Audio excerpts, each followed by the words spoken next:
You think she's pulling away, going cold, losing interest? But what if the truth is more dangerous than that? What if the reason she's stepping back is because she's stepping too close emotionally?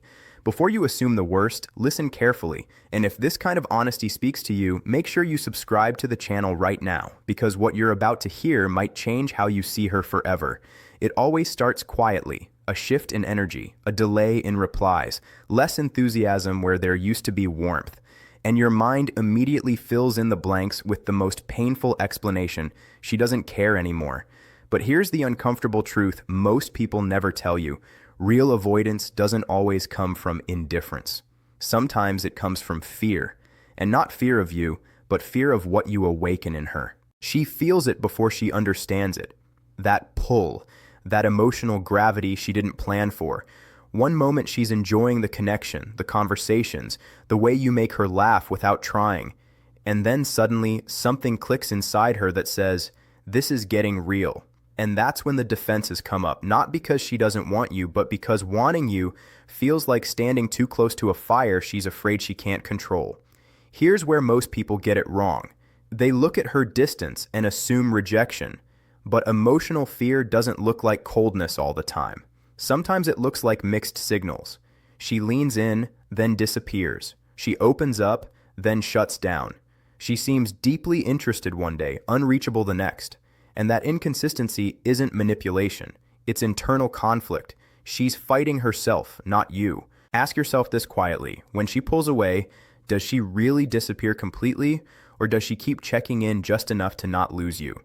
Does she still watch your stories, remember small details, react emotionally when she thinks you're drifting?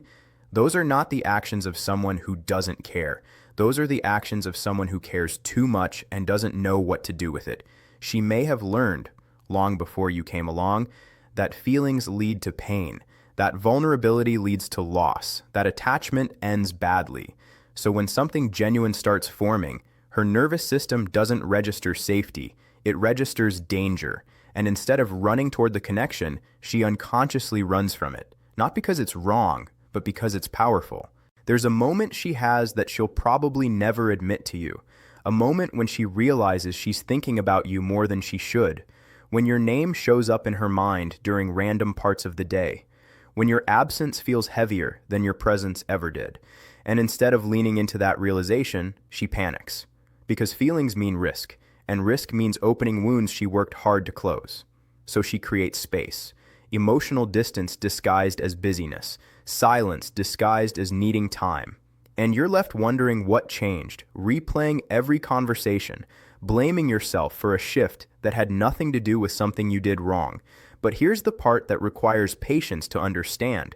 If she were truly uninterested, there would be clarity, detachment, emotional flatness. What you're experiencing instead is tension, push and pull, heat followed by cold. That doesn't come from apathy. It comes from fear colliding with desire. Have you noticed how she opens up late at night when her guard is down? How her most honest moments come unexpectedly, almost accidentally. That's when the walls crack. And right after those moments, she retreats.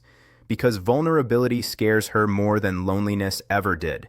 And here's where curiosity should make you pause. If she didn't feel anything, why would she need to protect herself at all? Why would she hesitate, overthink, or pull back emotionally? People don't guard empty spaces. They guard places that matter. Somewhere inside her is a voice saying, don't fall too fast. Don't need him too much. Don't let this change you. And the more she feels herself slipping, the louder that voice becomes. So she creates distance not to disconnect, but to regain control over feelings she never intended to have. If this perspective is resonating with you, take a second to subscribe to the channel. Not just for support, but because these conversations help you see situations like this with clarity instead of confusion. And clarity changes everything. There's another sign people often overlook. When she pulls away, she doesn't replace you. She doesn't rush into something else. She doesn't move on easily. Instead, she stays emotionally stuck, hovering between wanting closeness and fearing it. That limbo is exhausting for her. And the irony is, the person she feels safest with is the same person she's afraid to need. You might wonder why she doesn't just say it, why she doesn't communicate her fear instead of disappearing behind silence. But emotional fear rarely announces itself clearly. It hides behind logic, excuses, and self-protection. Admitting she's scared of falling for you would mean admitting you matter. And once that's said out loud, there's no going back. So she tests distance. She watches how you react. She wants to know if you'll chase, withdraw, or stay grounded. Not because she wants control, but because she's trying to understand whether this connection is safe enough to trust. And here's the quiet truth that changes how you see everything. The more secure and calm you remain, the safer she feels. Pressure intensifies her fear. Patience softens it. Emotional steadiness speaks louder to her than reassurance ever could. She doesn't need you to convince her. She needs time to convince herself that closeness doesn't always end in pain, that not every deep connection becomes a loss, and that fear doesn't get to make all her decisions anymore. If you've been interpreting her distance as rejection, maybe it's time to ask a different question. What if her avoidance isn't about not wanting you, but about wanting you more than she expected? Sit with that thought, because the answer isn't found in chasing or pulling away. It's found in understanding the difference between emotional absence and emotional fear. And if you want more conversations like this, real, honest, uncomfortable truths about connection and human behavior, subscribe to the channel now, not later. Because understanding moments like this can change not just this situation, but how you show up in every relationship that follows.